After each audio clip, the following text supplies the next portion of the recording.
Assalamualaikum warahmatullahi wabarakatuh. Halo, perkenalkan nama saya Indah Nur Aini dengan NPM 101200083 dari kelas C4 Manajemen. Video ini ditujukan untuk ujian akhir semester Manajemen Ekspor dan Impor dengan dosen pengampu Pak Denny Muryadi SIKOM SMMM.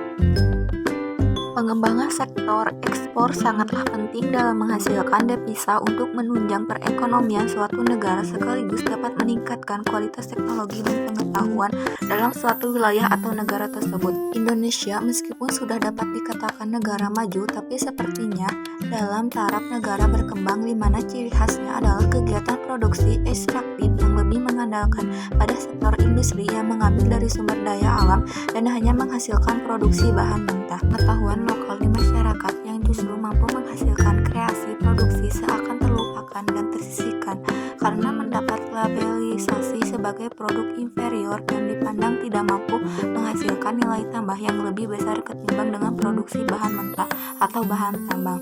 Dengan demikian harus kita tingkatkan skalabilitas dan pengetahuan dari kelembagaan usaha tersebut supaya mampu menunjukkan kekuatan dalam rangkuman memberikan nilai tambah perekonomian nasional.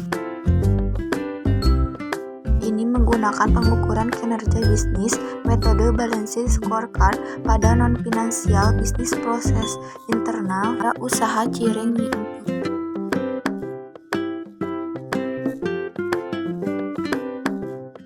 Analisis bisnis. Usaha mikro kecil menengah atau UMKM merupakan salah satu pelaku ekonomi yang memiliki peran kedudukan potensi yang sangat penting dan strategis dalam mewujudkan pembangunan ekonomi baik secara regional maupun nasional. Di Indonesia, sebanyak 99% usaha dikategorikan sebagai UMKM. Usaha untuk mengembangkan UMKM di Indonesia merupakan salah satu aspek yang menjadi perhatian pemerintah dalam pembangunan ekonomi nasional. Peran UMKM di Indonesia sangat penting bagi ekonomi karena berdasarkan data dari Departemen Koperasi Sektor UMKM menyumbang 60% dari BDB dan menampung 97% tenaga kerja. Namun terlepas dari potensi tersebut, UMKM di Indonesia masih mengalami kendala dalam perkembangannya. Cireng menjadi salah satu makanan yang khas asal dari kota Bandung. Makanan ini dibuat dengan menggunakan tepung aci yang dipadukan dengan bumbu yang lain.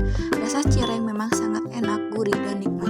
Penyajiannya, cireng biasanya ditemani dengan sambal sehingga membuat cita rasanya makin menggoda. Makanan ini memang sangat banyak disukai oleh berbagai kalangan. Cireng memang menjadi salah satu makanan yang lagi ngetren saat ini. Kepopuleran makanan ini pun juga bisa dijadikan sebagai peluang usaha yang menguntungkan. Peluang usaha cireng masih terbuka luas bagi siapapun yang ingin terjun di dalamnya, di mana menjalankan usaha cireng begitu mudah. Yang pertama, analisis bisnis pada aspek pembelajaran dan pertumbuhan terkait manajemen SDM, sumber daya manusia.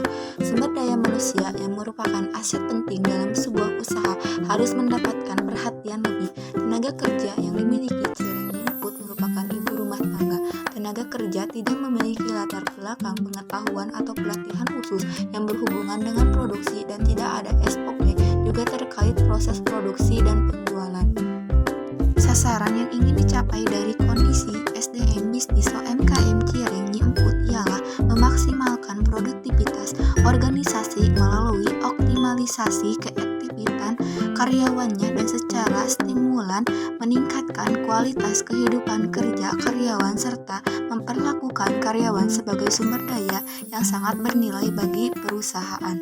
Adapun berikut ini upaya pelatihan kepada karyawan diantaranya sebagai berikut. Yang pertama, pendampingan dalam proses digital brand dan brand positioning produk usaha yang bertujuan untuk program pengembangan yang dirancang dan dikembangkan teknik memposisikan brand bisnis sehingga mudah dikenali pelanggan. Teknik ini menggambarkan sejauh mana sebuah merek dianggap menguntungkan, berbeda dari kredibel di mata pelanggan. Hal ini bertujuan untuk membantu para UMKM, khususnya cireng di Desa Ciapus, Kecamatan Banjaran, Kabupaten Bandung, menciptakan hubungan dengan pelanggan yang mungkin tidak dapat dijangkau. Peningkatan mutu produk melalui standarisasi sarana dan prasarana yang digunakan.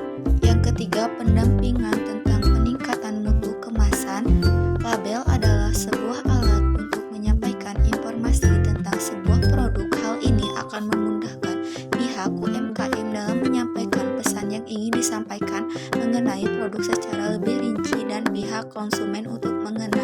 produk tersebut. Sedangkan tanda kadaluarsa pada produk pangan bagi konsumen adalah untuk menjaga keamanan dalam konsumsi produk. Pelaku UMKM diberi penyuluhan yang diharapkan dapat meningkatkan nilai jual produk. Dua aspek proses bisnis internal terkait manajemen operasional atau industri atau teknologi. Cireng Yempu sekarang sudah menggunakan mesin yang dapat mengefisiensikan waktu dan memudahkan dalam mengolah adonan agar menjadi lembut dan tercampur rata. Yang ketiga, aspek proses bisnis internal terkait manajemen pemasaran. Segmentasi pasar adalah strategi pemasaran suatu perusahaan untuk mengenal minat serta kebutuhan konsumen di suatu market yang menciptakan produk baru yang sesuai dengan minat serta kebutuhan konsumen. Dengan melakukan market segmentasi, maka suatu bisnis akan lebih mudah dalam memberikan pelayanan sesuai dengan segmentasinya. Strategi pemasaran menjadi lebih terarah termasuk dalam menyusun bauran pemasaran yang meliputi produk, harga, distribusi, dan promosi.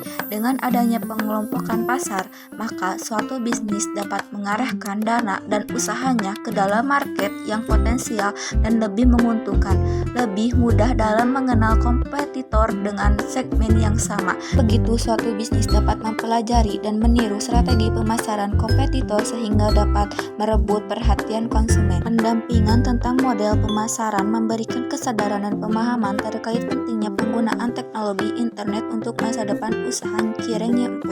Penggunaan teknologi saat ini memiliki banyak manfaat dan dapat memudahkan proses pemasaran. Pemanfaatan teknologi dapat meningkatkan efisiensi.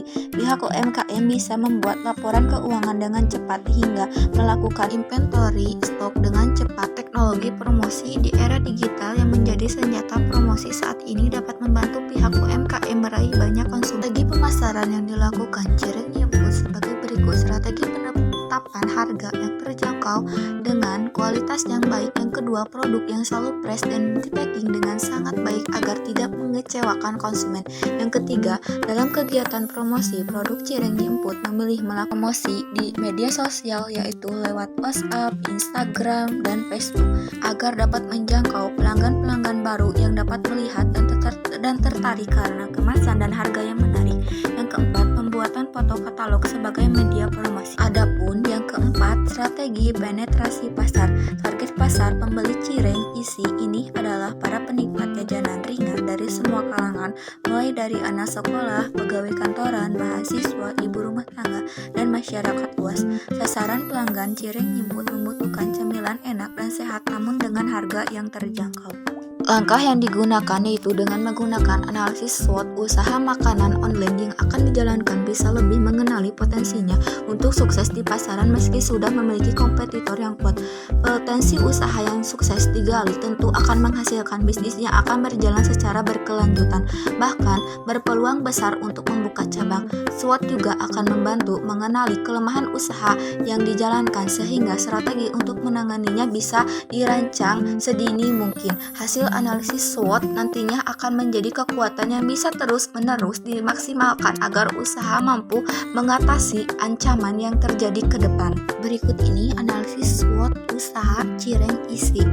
Adapun pada bagian kekuatan, makanan bisa tahan lama selama disimpan dengan baik di kulkas, memudahkan konsumen dalam mengolah karena biasanya hanya cukup digoreng. Yang kedua, kelemahan. Kalau nggak disimpan dengan baik, akan mudah rusak dan tidak tahan lama. Pengiriman atau pembelian jarak jauh berpotensi membuat produk menjadi rusak. Adapun yang ketiga, peluang. Pengolahan yang praktis membuat konsumen yang menghemat waktu menjadi terbantu. Adapun ancamannya, kini banyak kompetitor yang sama. Selain strategi video tersebut, maka ini adalah permasalahan dalam aspek manajemen. Satu kelemahan yang dimiliki oleh banyak UMKM berkaitan dengan manajemen usaha. Manajemen perusahaan dijalankan secara tradisional. Pemilik kurang memiliki pengetahuan dan keterampilan manajerial yang memadai. Keputusan bisnis diambil berdasarkan insting. Meskipun usaha mitra sudah berlangsung lama, namun mitra belum melakukan pencatatan dan pelaporan keuangan yang memadai. Pembukuan yang dilakukan perusahaan masih sangat sederhana dan belum menghasilkan laporan keuangan. Aspek manajerial lain seperti perencanaan dan pengenalan pengendalian usaha juga belum diterapkan dalam usaha mitra. Fasilitas yang dimiliki oleh mitra masih sangat sedikit untuk melakukan peningkatan kuantitas dan kualitas produk. Mitra memerlukan tambahan fasilitas untuk mendukung kegiatan produksi.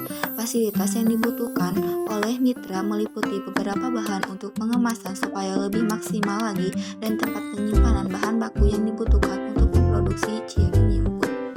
Peran untuk program kedepannya dalam pendampingan pengembangan pelaku usaha cireng nyangkut di Desa Ciapus, Kecamatan Banjaran, Kabupaten Bandung adalah lebih menekankan lagi mengenai penggunaan sosial media dan inovasi produk agar dapat meningkatkan volume penjualan bagi pelaku usaha UMKM dan mengikuti program. Sekian video ini, terima kasih.